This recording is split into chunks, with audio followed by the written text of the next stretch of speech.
একটু long shot মাথার উড়ান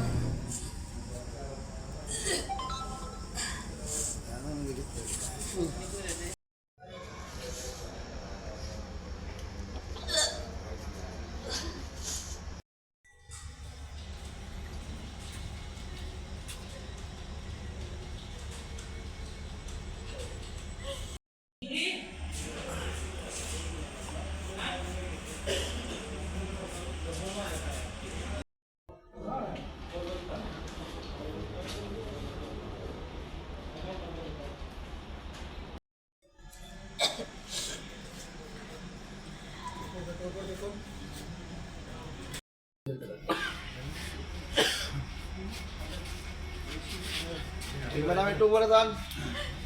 অন্যান্য দিনের মতো আমরাও যে দূরপাল্লা ট্রেনগুলি যায় আমরা চেকিং করি, প্লাস ডেমো ট্রেনগুলো যায় সবগুলিতেই। তো আজকেও আমাদের একটা রাজধানী এক্সপ্রেস তেজস যেটা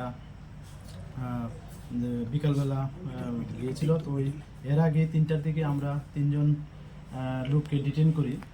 আমাদের কাছে আগেই গোপন খবর ছিল যে 3জন লোক, এর মধ্যে একটি মহিলাও আছে, যে তারা সম্ভবত কোনো কন্ট্রোলমেন্ট নিয়ে যেতে পারে। সেই সুবাদে আমরা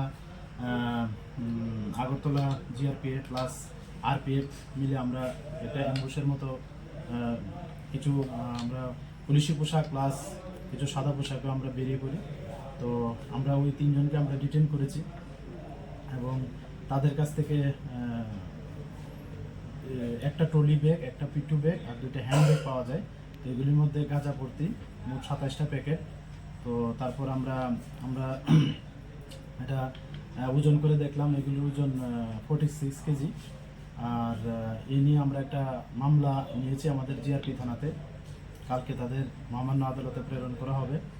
আর তাদের কাছ থেকে এমনিতে 2টা মোবাইল, স্মার্ট মোবাইল ফোন, একটা কিপ্যাড মোবাইল উদ্ধার করা হয়েছে। তো এইগুলি আমরা সবগুলি খতিয়ে দিচ্ছি। তারা কোন জায়গার? তারা বিহারের বাসিন্দা। নামগুলি কি কি? ওদের একজনের নাম হলো সঞ্জিত কুমার, আর উনি পিএসএ পারবাট্টা ডিস্ট্রিক্ট খাগারিয়া বিহার। আরেকজন হলেন শ্রী শম্ভু কুমার যাদব, উনিও পিএসএ পারবাট্টা বিহারের। আরেকজন হলো শ্রীমতী মিলি প্রিয়া, উনি ওনার পিএস হলো গোপালপুর, যেটা বাগলপুর ডিস্ট্রিক্টে পড়ে বিহারে। কত কেজি এবং বাজার মূল্য কত? বাজার মূল্য ওদের কাছ থেকে তো আমরা প্রিলিমিনারি ইন্টারোগেশনে জানতে পারলাম, তারা ওইগুলি প্রায় 5,000-6,000 টাকা করে কিনেছে আর কি পার কেজি। কত কেজি কিনেছে? তো টোটাল 46 কেজি। কোথায় যাওয়ার উদ্দেশ্যে? তারা যতটুকু জানলাম ওই তেজস রাজধানী এক্সপ্রেস যে আছে ওইটা দিয়ে তারা বিহার যেতে চেয়েছিল তাদের নিজস্ব বাড়িতে। এগুলো কি এখান থেকে? হ্যাঁ, আমাদের রেল স্টেশন থেকে উদ্ধার করা হয়েছে তাদেরকে এবং গ্রেপ্তার করা হয়েছে। কোন জায়গা থেকে ছিল তাদের? এগুলি তো এখনও তারা বলছে না, তো আমরা নিশ্চয়ই পেয়ে যাব। আমরা পুলিশ রিমান্ডও চাবো, তো ইন্টারোগেশনে অবশ্যই সবগুলি বেরিয়ে আসবে। কয়টা নাগাদ তাদের আটক করা হয়েছে? আজকে 3টা নাগাদ, আনুমানিক বিকাল 3টা নাগাদ।